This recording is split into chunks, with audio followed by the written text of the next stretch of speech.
Assalamualaikum warahmatullahi wabarakatuh. Saya Alif Ahmad Abiseka akan mempresentasikan terkait garis besar materi pada bab 3, yakni ada perbedaan sosial, partikularisme kelompok, prinsip-prinsip kesetaraan, serta harmonisasi sosial. Kehidupan dalam masyarakat terbagi atas beberapa perbedaan yang sudah ada sejak manusia itu lahir, di mana perbedaan tersebut berupa ras, gender, status sosial, agama, etnik, dan sebagainya. Oleh karena itu, perlu adanya memiliki prinsip kesetaraan dalam masing-masing individu maupun kelompok. Sikap saling menghormati dan menjaga toleransi menjadi salah satu upaya dalam menciptakan kehidupan yang harmonis. Dalam bab ini ada perbedaan sosial. Dalam perbedaan sosial terbagi atas diferensiasi sosial, yang mana dapat diartikan sebagai klasifikasi terhadap perbedaan atau golongan masyarakat secara horizontal. Dalam hal ini, masyarakat tidak ada golongan yang memiliki kedudukan lebih tinggi maupun lebih rendah.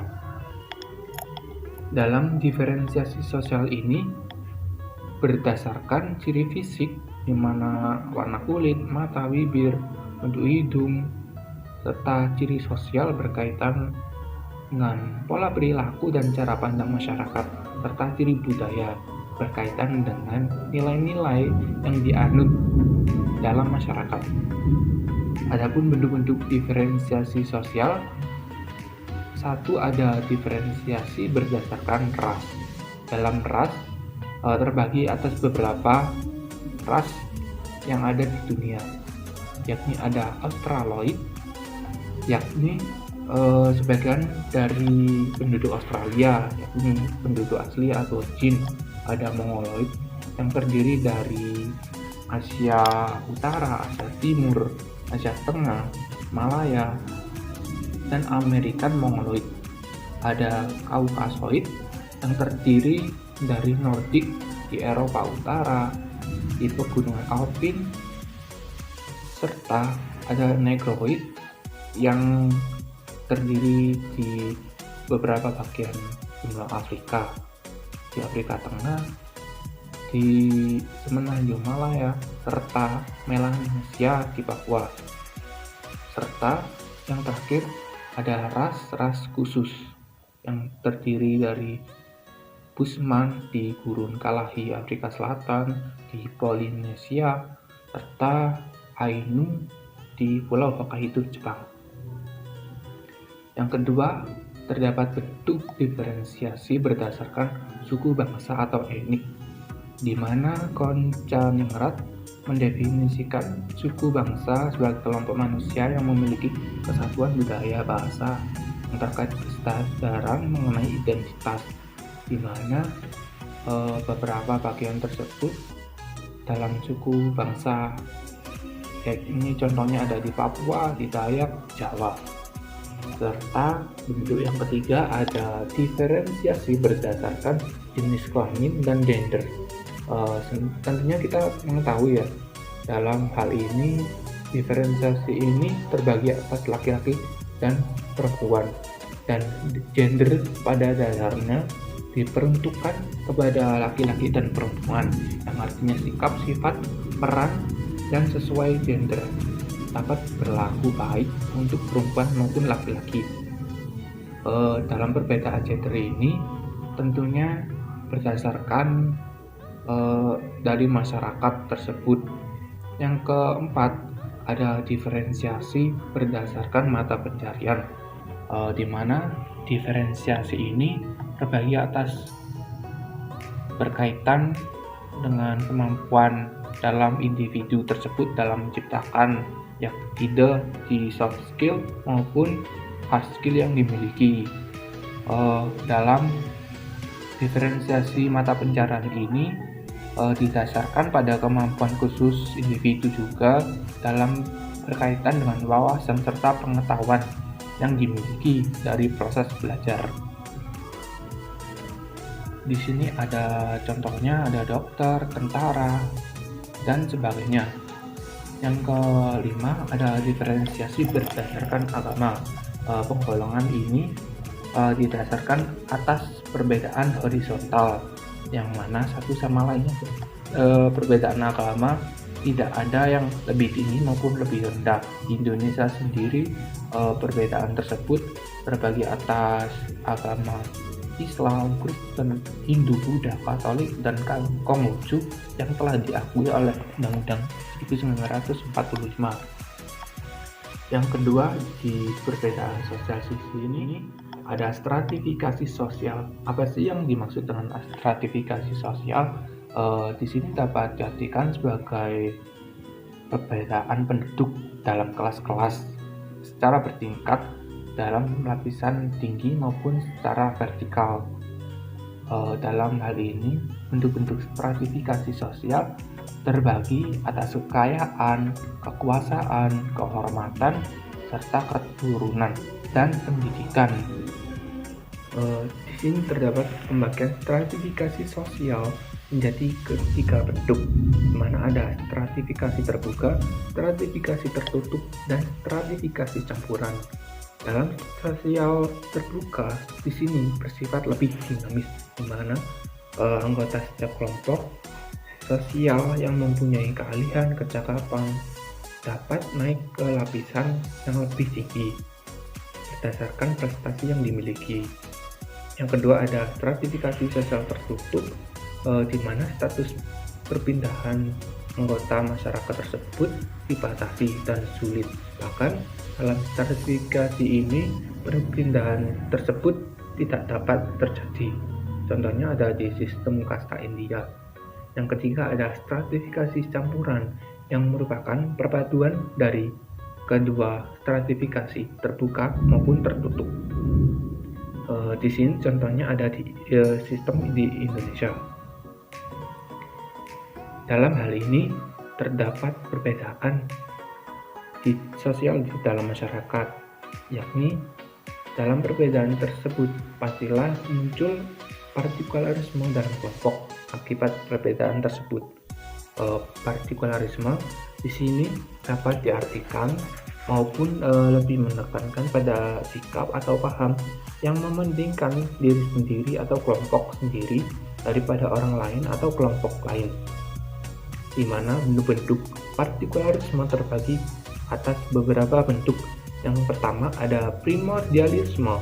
Dalam hal ini, primordialisme dapat diartikan sebagai pandangan atau paham untuk memegang nilai-nilai yang dibawa sejak lahir seseorang atau kelompok orang yang telah menganggap primordialisme terlalu kuat akan sulit untuk menerima pola tata kelakuan nilai norma sosial yang berbeda dari kelompok lainnya.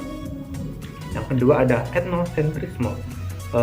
Paham atau sikap ini memandang bahwa budaya kelompoknya sendiri itu lebih baik dibandingkan kelompok lain, di mana dalam hal ini budaya yang dianut oleh individu tersebut ia anggap lebih superior dari budaya lain. Yang ketiga ada diskriminasi sosial. Dalam artian di sini diskriminasi merupakan sikap membeda-bedakan dari golongan sosial satu dengan golongan yang lainnya. Dalam membedakan tersebut antara lain bisa membedakan terhadap ras, agama, etnik, suku, bangsa, status sosial, dan kepercayaan yang dianut oleh setiap orang. Yang keempat ada chauvinisme. Tentunya chauvinisme ini kita tahu berkaitan erat dengan pemahaman yang mengagungkan bangsa sendiri lebih baik atau lebih superior dari bangsa lainnya. Di sini salah satu negara yang menganut chauvinisme ada di Korea Utara. Yang kelima ada bentuk nepotisme, di mana tindakan nepotisme ini dapat diartikan suatu tindakan yang melawan hukum untuk menguntungkan kepentingan pribadinya. Dalam nepotisme ini tentunya sejalan dengan KKN ya di dalam satu negara. Yang keenam ada separatisme. Separatisme di sini berkaitan pada tujuan memisahkan diri dari tempat tinggalnya. Dalam hal ini, tujuan dari separatisme yakni membuat suatu negara baru yang berdaulat dan merdeka. Yang ketujuh ada rasisme. Tentunya rasisme ini merupakan kepercayaan atau doktrin yang menyatakan bahwa perbedaan biologis yang melekat pada manusia merupakan superioritas dan menganggap manusia lain lebih rendah darinya. Dalam hal ini terdapat prinsip-prinsip kesetaraan. Dalam hal ini, prinsip-prinsip kesetaraan tersebut terbagi beberapa bentuk, yakni kesetaraan dalam berbicara, di mana cara pandang tentang keragaman budaya, dan ada kesetaraan berbicara mengenai perilaku menghadapi perbedaan sosial budaya tersebut. Adapun bentuk-bentuk kesetaraan di sini dibagi menjadi beberapa macam, yakni stratifikasi hukum, politik, sosial, ekonomi, dan moral. Adapun bentuk-bentuk kesetaraan dalam kehidupan masyarakat, ada beberapa bagian, yakni ada kesetaraan sebagai warga negara, di mana kesetaraan hak sebagai warga negara Indonesia. Di sini ada juga kewajiban sebagai warga negara Indonesia sekaligus hak dan kewajiban dalam warga negara Indonesia di bidang sosial, ekonomi, serta budaya. Yang kedua ada kesetaraan gender. Kesetaraan gender dalam hal ini sudah kita pelajari di bagian sebelumnya, di mana kesetaraan yang lebih mengedepankan kepada kedudukan dan tanggung jawab seseorang tersebut. Dalam kesetaraan gender di sini ada peran laki-laki maupun perempuan itu sama. Yang ketiga ada kesetaraan ras. Hal ini dimaksudkan kesetaraan ras adalah semua ras memiliki kedudukan sama. Tidak ada ras yang lebih baik maupun ras yang lebih buruk. Yang keempat ada kesetaraan suku bangsa atau etnik, memiliki karakteristik budaya yang berbeda-beda. Dalam hal ini, suku bangsa terdapat beberapa budaya yang meliputi bahasa adat, kepercayaan, persepsi, atau cara pandang, mempunyai kesetaraan. Yang kelima ada kesetaraan dalam hal agama. Tentunya kita sudah mengetahui setiap agama merupakan sistem kepercayaan yang dianut oleh manusia sebagai pedoman hidup. Dalam hal ini, setiap agama ada yang memiliki perbedaan baik cara beribadah, konsep keimanan, kitab suci, dan hukum untuk berlaku sesuai dengan ajarannya. Dari perbedaan dari partikularisme tersebut, tentunya agar menciptakan suatu harmonisasi. Dalam bab selanjutnya kita akan mempelajari mengenai harmonisasi sosial, di mana harmonisasi sosial dapat diartikan sebagai kondisi di mana individu hidup sejalan dan serasi dengan tujuan masyarakat. Harmonisasi sosial dalam masyarakat ditandai dengan solidaritas yang terjalin dalam masyarakat. Akan tetapi, dalam kenyataan, keberagaman masyarakat sering berpotensi menimbulkan masalah. Untuk mengetahui cara dalam meminimalisir masalah dapat menciptakan harmonisasi sosial dan keberagaman masyarakat, mari kita simak penjelasan berikut. Dalam harmonisasi sosial, tentunya kita mengenal beberapa perbedaan sosial antar kelompok masyarakat dalam kehidupan masyarakat yang cenderung bersifat heterogen. Masyarakat yang terdiri dari beberapa golongan atau kelompok dengan latar sosial budaya yang berbeda, di mana salah satu upaya yang dapat menciptakan harmonisasi sosial ada relasi sosial antar kelompok dalam masyarakat. Dalam relasi tersebut tentunya ada beberapa bentuk, di mana satu ada asimilasi yang merupakan proses untuk mengurangi perbedaan-perbedaan antar kelompok yang diikuti usaha untuk menyesuaikan diri, di mana faktor pendorong terbentuknya asimilasi adalah sikap dari individu dalam menjunjung tinggi toleransi dan sikap saling menghargai. Yang kedua ada akulturasi. Akulturasi akan terbentuk apabila suatu kelompok dihadapkan pada unsur-unsur budaya asing yang nantinya unsur kebudayaan asing akan diterima secara bertahap dan diolah dalam unsur kebudayaannya sendiri tanpa menghilangkan unsur-unsur asli dari kedua budaya tersebut. Dalam hal ini, akulturasi dapat terjadi pada masjid Cengho yang mana terdapat kebudayaan Cina serta kebudayaan Islam yang terlebur menjadi satu.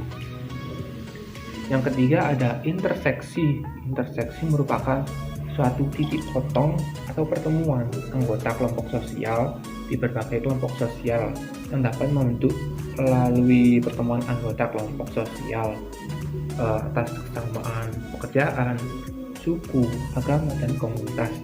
Yang keempat ada bentuk konsolidasi yang merupakan suatu upaya kelompok sosial dalam menguatkan hubungan sosial keanggotaan sehingga dapat dibedakan antara satu dengan lainnya. Yang kelima ada difusi. Sebenarnya kita mengetahui difusi dalam hal ini dapat diartikan sebagai proses penyebaran unsur-unsur kebudayaan suatu kelompok masyarakat dari satu tempat ke tempat lainnya. Dalam hal ini, upaya menciptakan harmonisasi sosial dalam masyarakat. Dalam realitas kehidupan bermasyarakat yang ada, perbedaan yang ada dalam masyarakat dapat menimbulkan konflik dan permasalahan. Selain itu, permasalahan sosial seperti kesenjangan sosial, konflik sosial, kriminalitas, dan kemiskinan dapat menghambat terciptanya harmonisasi sosial dalam masyarakat. Maka dari itu diperlukannya dalam mewujudkan integritas sosial, mewujudkan toleransi dan menghargai perbedaan setiap individu dalam masyarakat. Sekian paparan dari saya mengenai bab 3 yakni perbedaan sosial dan partikularisme kelompok, prinsip-prinsip kesetaraan serta harmonisasi sosial. Sekian, terima kasih. Wassalamualaikum warahmatullahi wabarakatuh.